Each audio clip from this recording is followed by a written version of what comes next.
Olá, meus amados irmãos, eu vos cumprimento com a santa, gloriosa paz do nosso amado Salvador Jesus Cristo. Eis-nos aqui mais uma vez, para juntos estudarmos a lição de número 11, a lição intitulada O Reinado de Ezequias. Eu lembro a você, meu querido professor e aluno, que nós estamos estudando neste terceiro trimestre de 2021 sobre o plano de Deus para Israel em meio à infidelidade da nação, as correções e os ensinamentos divinos no período dos reis de Israel. Estamos já chegando no final do nosso trimestre, faltam apenas mais duas lições. Estaremos estudando depois o reinado de Josias e o cativeiro de Judá.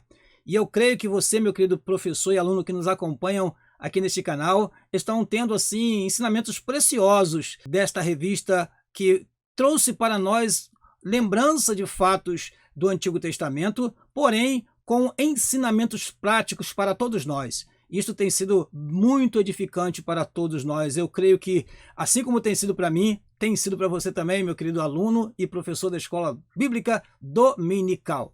Eu quero prosseguir, mas antes eu quero agradecer a você que durante esta última semana se inscreveu no nosso canal. E você que ainda não é inscrito no nosso canal, faça a sua inscrição, faça o seu comentário. Você estará assim nos motivando a continuar o nosso trabalho. Eu creio que Deus tem interesse também que o ensinamento da sua palavra seja expandido para outras pessoas. Então, não deixe de compartilhar com seu amigo professor, com seu amigo aluno que está aí sempre com você estudando a palavra do Senhor. Desde a segunda-feira nós já deixamos aqui a aula para você, para que você tenha toda semana para ouvir quantas vezes você precisar, fazer as suas anotações e assim aproveitar bem tudo aquilo que nós expomos nesta pré-aula. Deus abençoe você e continue conosco. Nós queremos futuramente ampliar ainda mais o número de estudos e de transmissões através deste canal, mas isso depende da vossa oração e também do vosso incentivo. Vamos orar ao Senhor e agradecer por essa oportunidade tão preciosa e assim prosseguir iniciando a nossa aula.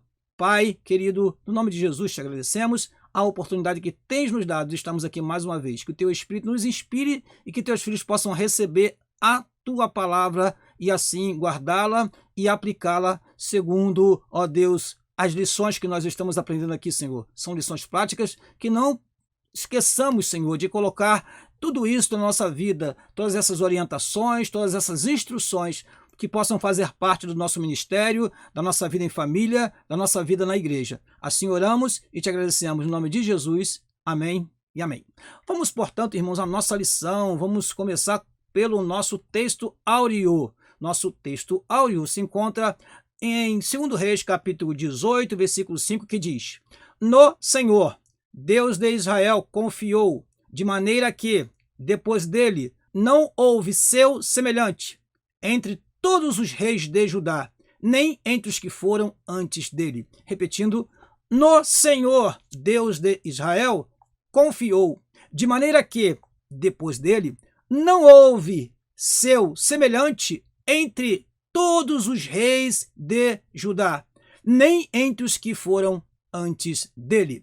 Vamos prosseguir e ir para a nossa verdade prática. Diz assim: Deus sempre ouve e guarda os sinceros de coração, que o obedecem e procuram agradá-lo. Eu chamo a atenção do querido professor e aluno que na nossa revista este texto está repetido. Então, quando você lê diante da sua classe ou diante da igreja, caro superintendente que nos assiste nesse momento, tome cuidado para você não repetir a frase que está repetida aqui na lição, na nossa revista. Então tome esse cuidado, coloque um risquinho aí na segunda vez que é citado este mesmo texto e assim você estará lendo uma vez só diante da classe ou da igreja. Amém?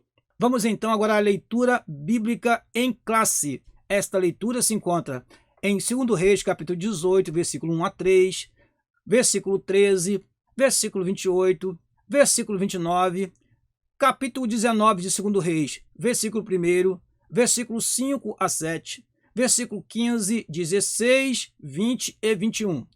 São textos isolados, mas que foram colocados para que tenhamos uma visão geral do que foi esta linda história do reinado de Ezequias. Vamos lá? Diz assim, a partir do primeiro texto. E sucedeu que, no terceiro ano de Oséias, você deve se lembrar de Oséias, nós estudamos isso na semana passada. Oséias, filho de Elá, rei de Israel, começou a reinar Ezequias, filho de Acais, rei de Judá. Tinha 25 anos de idade quando começou a reinar, e 29 anos reinou em Jerusalém. E era o nome da sua mãe Abi, filha de Zacarias. E fez o que era reto aos olhos do Senhor, conforme tudo o que fizera Davi, seu pai. Porém, versículo 13 agora, no ano 14º do rei Ezequias, subiu Senaqueribe, rei da Assíria, contra todas as cidades fortificadas de Judá e as tomou. Rabsaqué, pois, se pôs em pé e clamou em alta voz em judaico e respondeu, dizendo: ouvi a palavra do grande rei, do rei da Assíria. Assim diz o rei: não vos engane, Ezequias, porque não vos poderá livrar da sua mão. E aconteceu que, tendo Ezequias ouvido isto, rasgou as suas vestes e se cobriu de saco e entrou na casa do Senhor. E os servos de Ezequias, versículo 5, foram a Isaías, versículo 6 e 7. E Isaías lhes disse: assim direis a vosso Senhor, assim diz o Senhor, não temas as palavras que ouviste, com as quais os servos do rei da Assíria me blasfemaram. Eis que porei nele um espírito, ele ouvirá um rumor e voltará para a sua terra. A espada o farei cair na sua terra. Versículo 15, 16, 20 e 21. E orou Ezequias perante o Senhor e disse: ó Senhor, Deus de Israel, que habitas entre os querubins, tu mesmo, só tu és Deus de todos os reinos da terra. Tu fizestes os céus e a terra. Tu fizestes os céus e a terra. Inclina, Senhor, o teu ouvido e ouve. Abre, Senhor, os teus olhos e olha. E ouve as palavras de Senaqueribe, que enviou a este para afrontar o Deus vivo. Versículo 20. Então Isaías, filho de Amós, mandou dizer a Ezequias: assim diz o Senhor, Deus de Israel, o que me pediste acerca de Senaqueribe, rei da Assíria, ouvi. Esta é a palavra que o Senhor falou dele. A virgem, a filha de Sião, te despreza, de ti zomba, a filha de Jerusalém meneia a cabeça por detrás de ti. Vamos então ao objetivo geral da nossa lição. Asseverar que o Senhor ouve a oração dos que o temem. Prosseguindo, os objetivos específicos são estes: apresentar o íntegro reinado de Ezequias. Segundo, sinalizar as afrontas de Senaqueribe.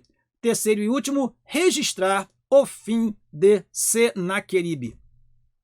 Nossa introdução, nós temos na nossa revista esta introdução e eu quero acrescentar algo mais nesta introdução para que você possa entender melhor esta lição, meu caro professor, meu caro aluno. Vamos lá?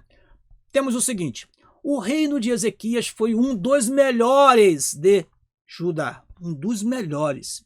Seu governo foi reto, justo, honesto e agradável aos olhos do Senhor. Ele fez importantes reformas no culto e na adoração a Deus. A partir da destruição dos ídolos de Judá, reestruturou todo o sistema religioso, o que culminou num grande avivamento para o povo de Deus. Não é em vão que Ezequias é considerado um dos melhores reis, porque ele empreendeu uma reforma que trouxe um grande avivamento no meio do povo de Deus. Porém, eu quero acrescentar algo mais para você.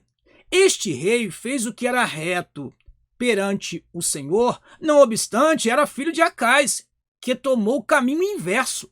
Eu quero lembrar a você, meu irmão, que Acais foi um rei tão perverso que até um dos filhos fez passar pelo fogo. Eu fico imaginando a vida de Ezequias, acompanhando, quem sabe, o seu pai oferecendo um filho a outros deuses, e Ezequias talvez esperando o momento de assumir o trono e fazer diferente, e agir de forma diferente.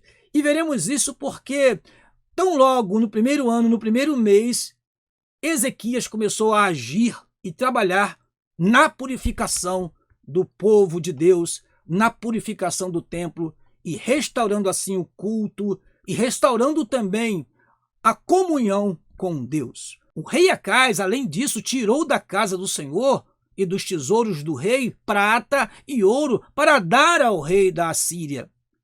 Trocou o altar do holocausto por um altar semelhante ao que ele viu em Damasco. Portanto, preste atenção nisso, querido aluno e professor, era necessário restaurar o templo de Deus. Havia uma necessidade. A adoração estava completamente voltada para a idolatria. Porém, após Acais veio Ezequias, um homem de Deus, temente, fiel, reto diante do Senhor, que não seguiu o caminho do seu pai, porém, esperou o momento certo para assumir o trono e então fazer a diferença, como muitos gostam de usar essa expressão. Ele assumiu o trono e fez a diferença, servindo a Deus e fazendo com que o povo voltasse a adorar ao Senhor verdadeiramente conforme estava na lei de Moisés. Outra informação importante para você que é aluno e estudante da palavra do Senhor é a seguinte: a história do rei Ezequias está registrada, meus queridos irmãos, em 3 livros do Antigo Testamento. Em 2 Reis, capítulo 18 a 20, em 2 Crônicas, capítulo 29 a 32, e também, preste atenção nisso, no livro do profeta Isaías, do capítulo 36 ao capítulo 39. Alguns dizem que estes capítulos foram colocados como um anexo ao livro do profeta Isaías, porque Isaías fala num momento difícil para o povo de Judá e ele estava mostrando como o Senhor livrou o rei Ezequias da destruição que Senaqueribe queria fazer também em Judá, porque Senaqueribe já tinha conquistado todas as outras nações. Porém, de forma heróica e sobrenatural, o rei Ezequias resistiu às investidas de Senaqueribe. E outra coisa muito interessante, que é uma curiosidade bíblica, é que o capítulo 37 de Isaías repete o capítulo 19 de 2 Reis. Então, se você olhar na Bíblia, você vai ver que são capítulos idênticos. É interessante que nós temos aí a história dos reis com a participação do profeta Isaías. E nós temos o livro do profeta Isaías com a participação ativa de um rei que foi um exemplo para os demais reis. Esta tela, meu querido professor e aluno, eu deixei para que você perceba a diferença entre 1º e 2 Reis e 1º e 2 Crônicas. No livro dos reis, nós temos o quê? Nós temos a explicação para o exílio, a partir da infidelidade religiosa com a prática da idolatria. Ao ler 1º e 2 Reis, você perceberá que temos relatos de reis do norte e reis do sul. Em algum momento, nós temos uma maior atenção para o reino do norte, como o caso de Acabe. Em outros momentos, nós temos maior atenção para o reino do sul, como vamos ver agora, Ezequias, nesses capítulos que nós vamos estudar hoje.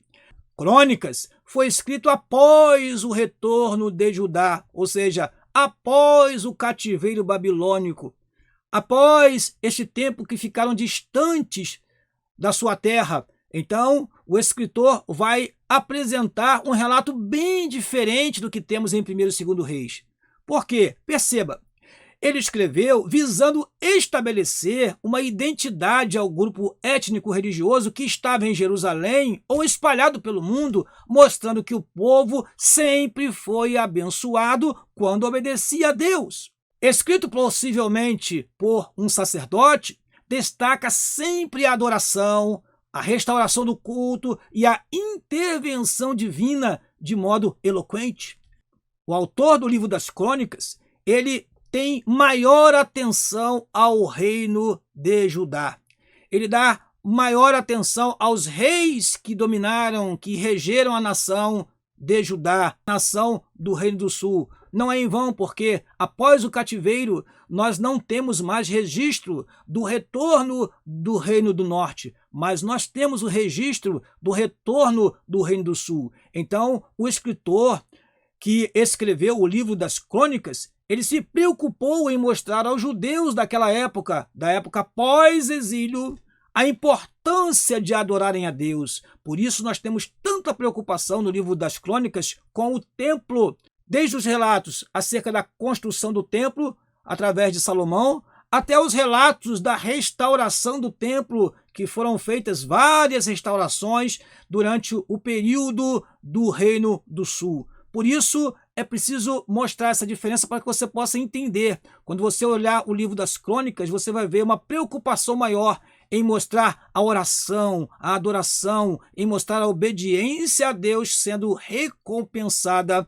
É isso que é importante destacar neste momento para você, meu caro aluno. Chegamos ao primeiro tópico da nossa lição. Vamos lá? O justo reinado de Ezequias. O primeiro item, um rei reformista. Ezequias instaurou uma ampla renovação espiritual do povo de Deus em Jerusalém.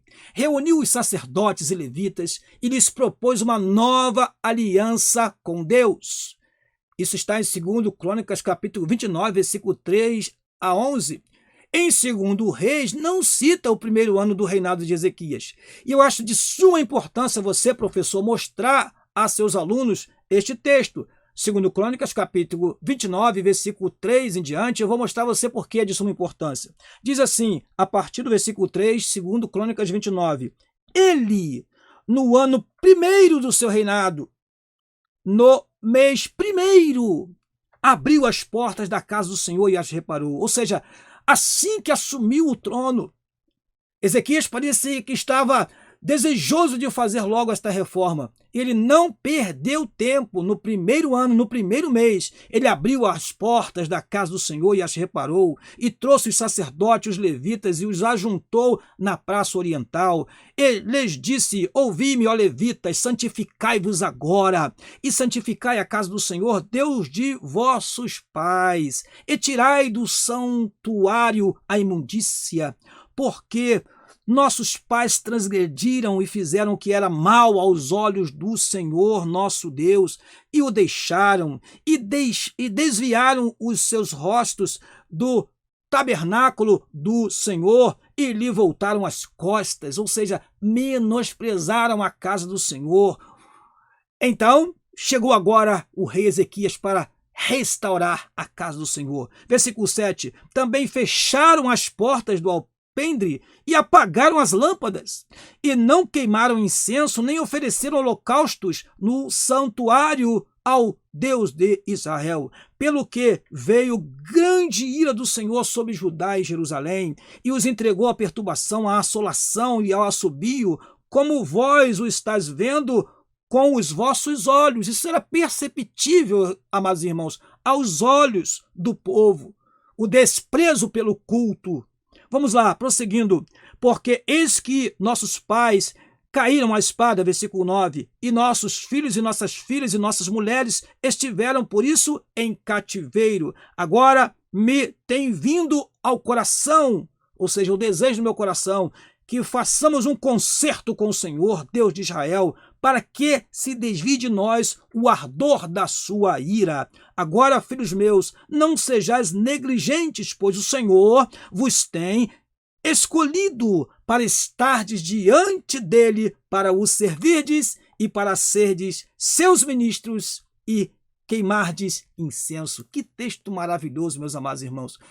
Vamos prosseguir. O rei mandou destruir os altares pagãos, reabrir as portas do templo, restabelecer as ofertas e os sacrifícios, restituir os ofícios sacerdotais e ainda celebrar a Páscoa.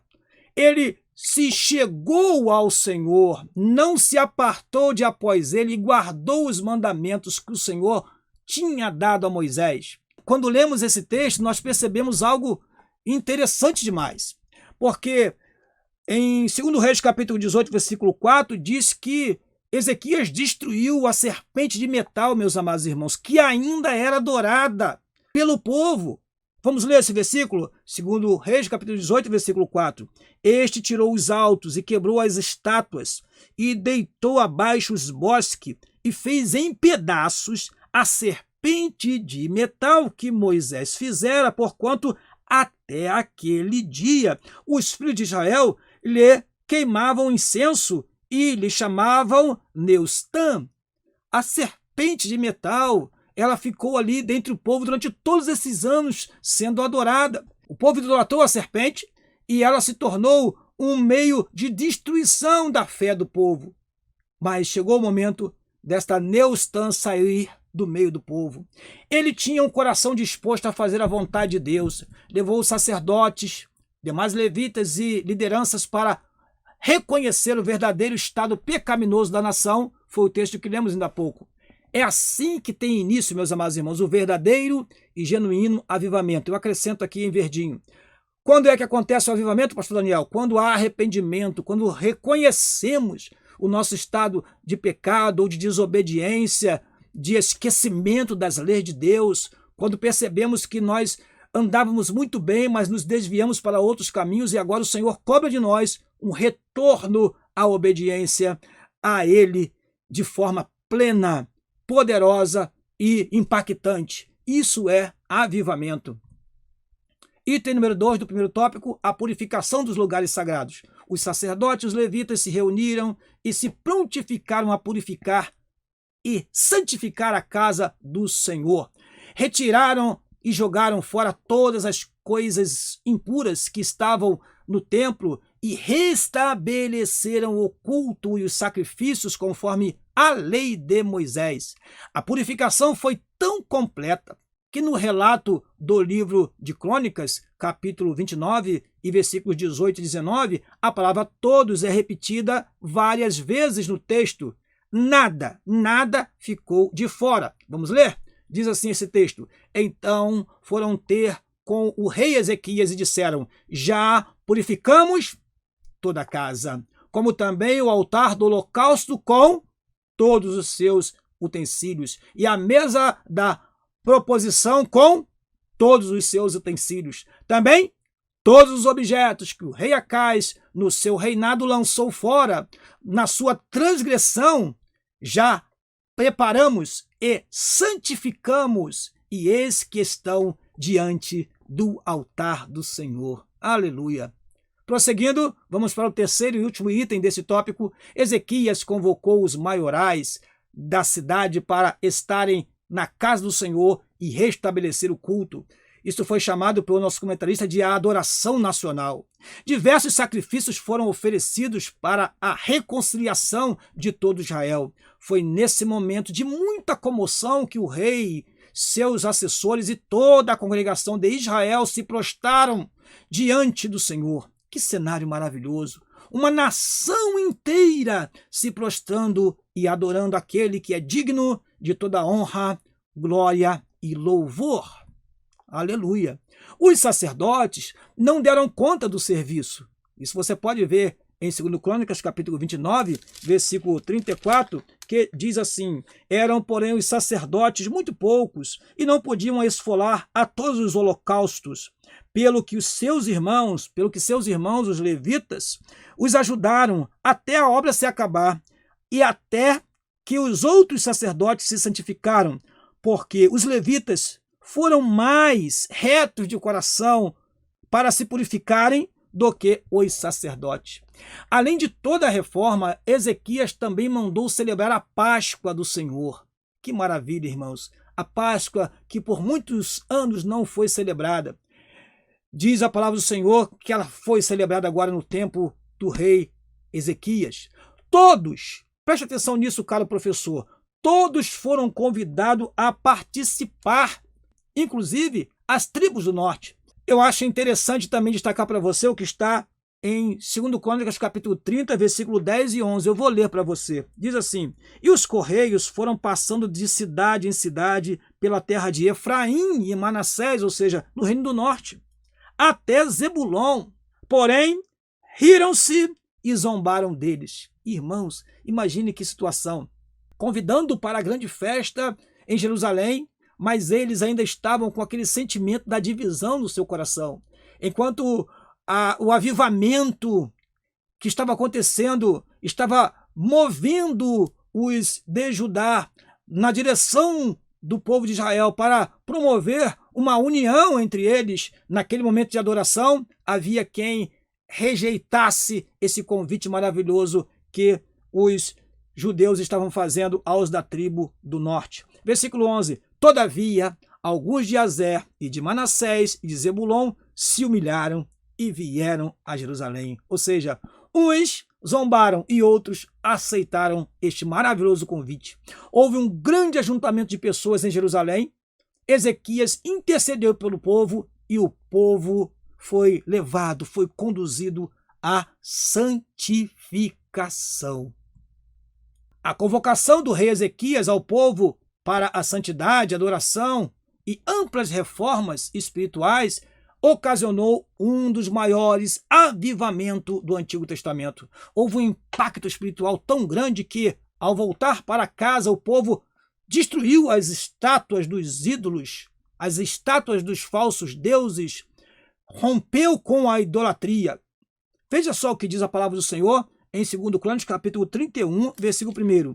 E acabando tudo isto, todos os israelitas que ali se achavam saíram às cidades de Judá e quebraram as estátuas, cortaram os bosques e derribaram os altos e altares por toda Judá e Benjamim, como também em Efraim e Manassés, até que tudo destruíram. Então tornaram todos os filhos de Israel, cada um para a sua possessão, para as cidades deles. Isso é maravilhoso, isso é um bom ensino do que é o verdadeiro avivamento. O verdadeiro avivamento ele não acontece apenas na igreja, mas ele se estende até o nosso lar, até a nossa casa.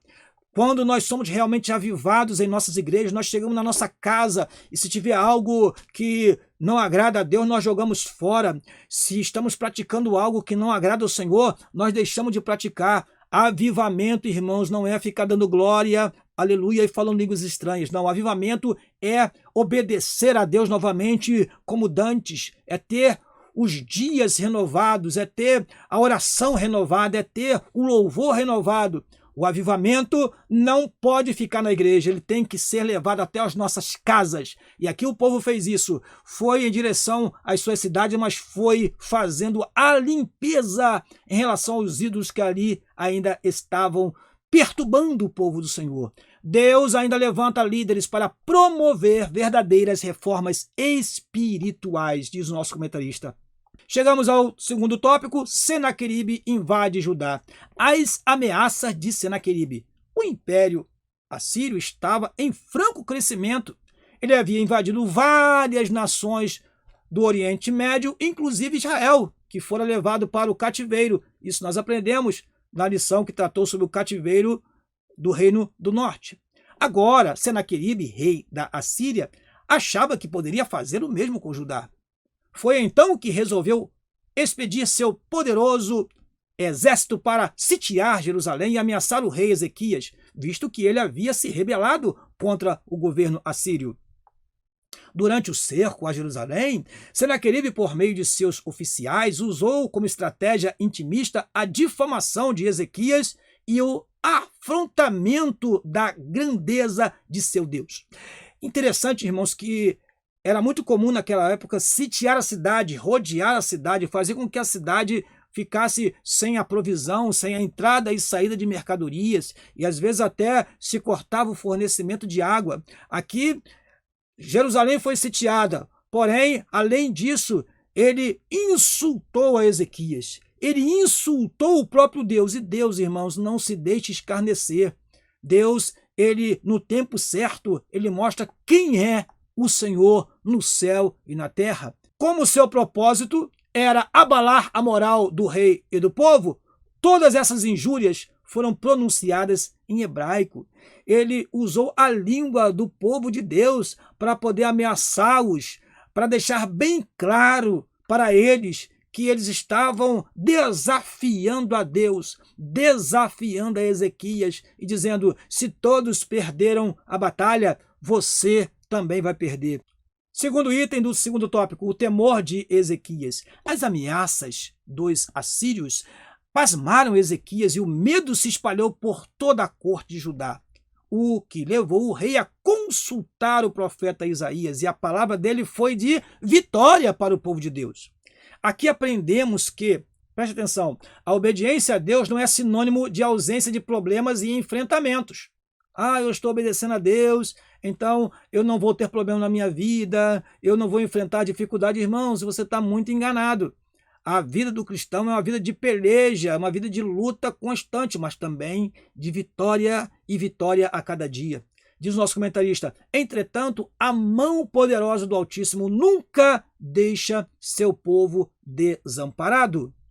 Chegamos então ao terceiro e último tópico da nossa lição: a oração do rei e o livramento do Senhor. Primeiro, a oração confiante de Ezequias.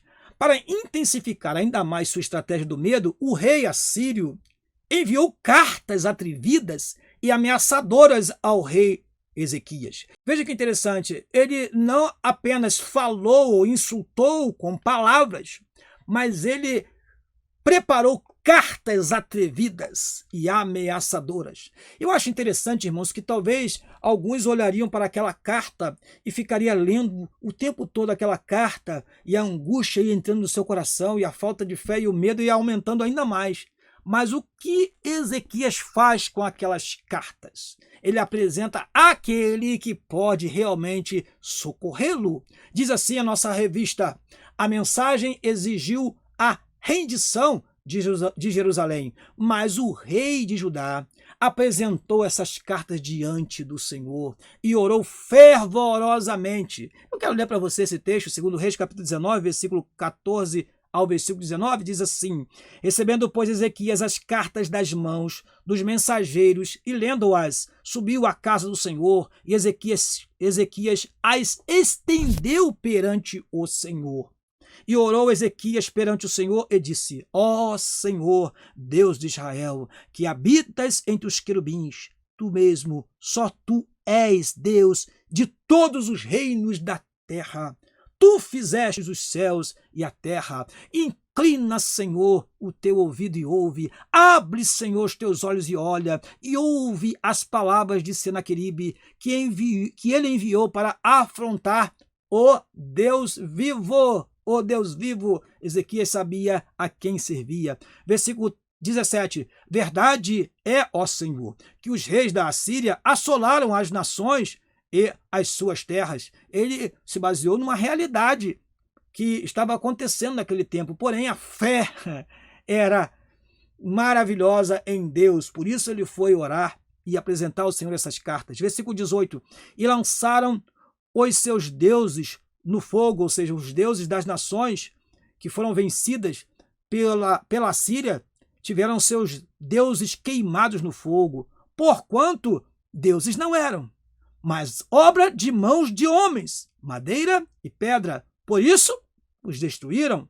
Agora, pois, ó Senhor, nosso Deus, ser servido de nos livrar da sua mão, e assim saberão todos os reinos da terra que só tu és o Senhor Deus. Que linda oração!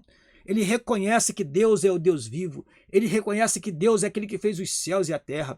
Ele reconhece também que a Assíria era uma poderosa nação, mas a Assíria tinha destruído deuses que não eram deuses, mas o Deus Todo-Poderoso, o Deus vivo, ele jamais pode ser destruído e ele pode perfeitamente livrar o seu povo. Ezequias agradeceu a Deus e declarou sua soberania sobre tudo e todos, foi o que lemos.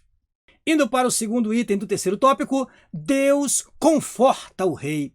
Deus usou o profeta Isaías para confortar o rei Ezequias e mostrar que estava com ele. O Senhor disse que tinha ouvido as orações do rei a respeito do atrevimento de Senaqueribe. Naquela mesma noite, sem que Ezequias usasse qualquer arma, o Senhor dos exércitos lhe deu o livramento.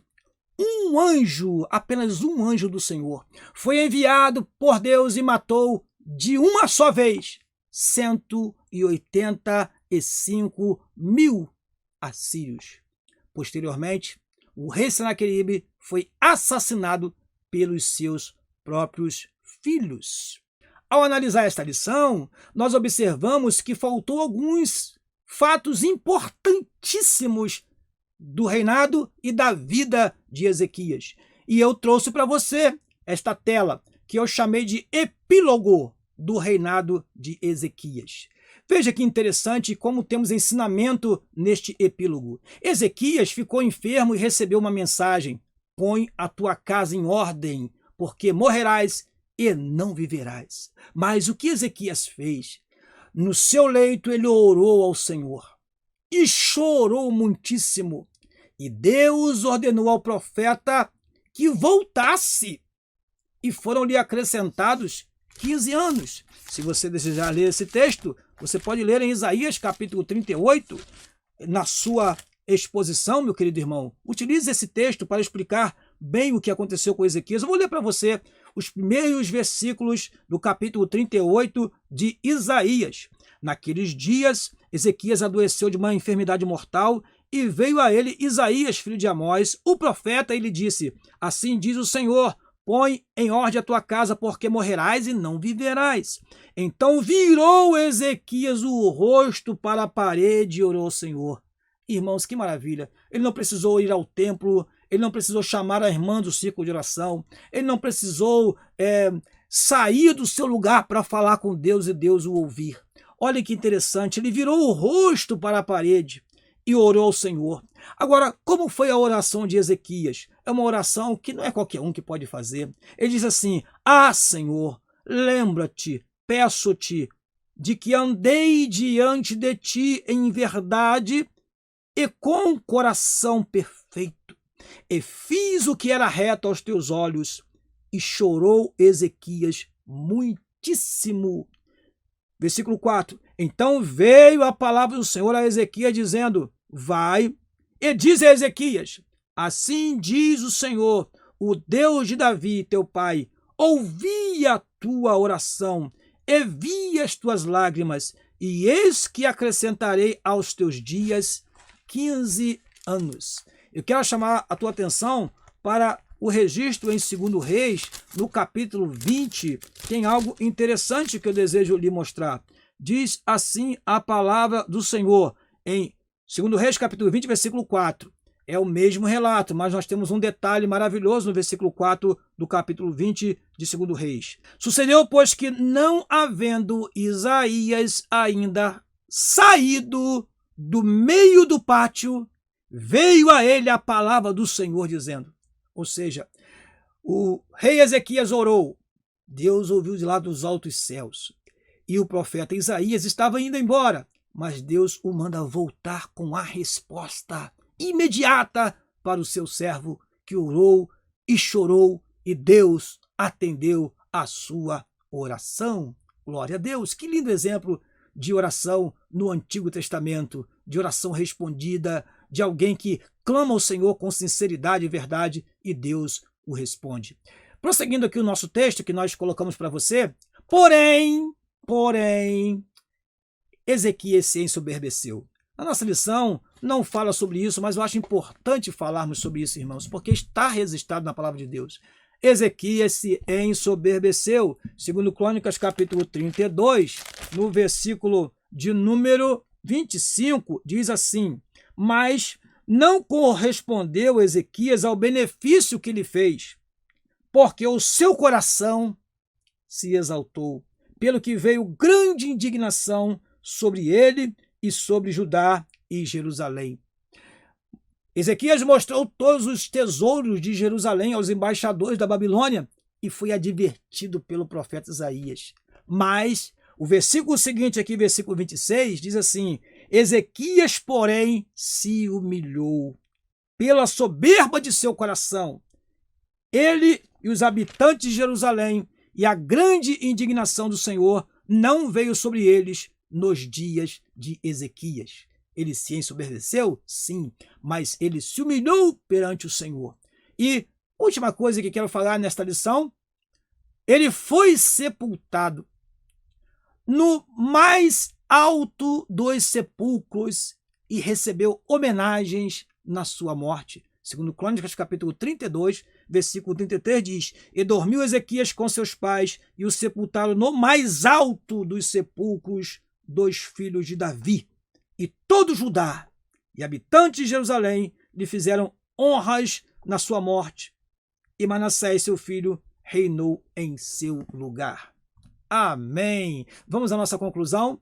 A lição que aprendemos nesta história é que ninguém pode afrontar e zombar do Todo-Poderoso e ficar impune. O reinado de Ezequias foi muito diferente da maioria dos reis de Judá, pois ele foi temente ao Senhor e confiou nele nos momentos mais difíceis do seu reinado. Ezequias nos deixou uma grande lição. Deus sempre ouve os sinceros de coração que confiam nele, mesmo diante do medo e da insegurança.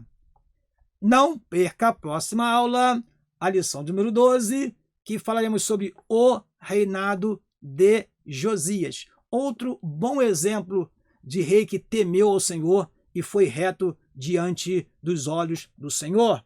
Amém! Eu convido os amados irmãos para nós encerrarmos esta lição e eu quero deixar aqui o agradecimento sempre caloroso que fazemos à minha família, a minha esposa, irmã Leila, meus filhos Elias e Letícia, e também deixo aqui um abraço para o meu pastor, pastor Samuel da Silva. Deus te abençoe, meu querido irmão, te dê uma ótima lição no próximo domingo, aproveite bem este material, anote, escreva e faça com que seus alunos tenham sempre um subsídio durante as suas aulas. Nós estamos aqui para ajudar você a lecionar cada vez melhor. Deus te abençoe em nome de Jesus, e se você está aqui até este momento e não é inscrito no nosso canal, por favor, faça sua inscrição.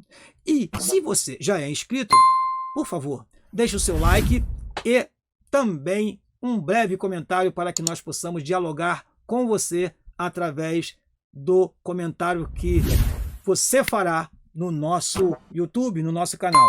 Assim, eu te agradeço no nome de Jesus e até a próxima lição. Amém.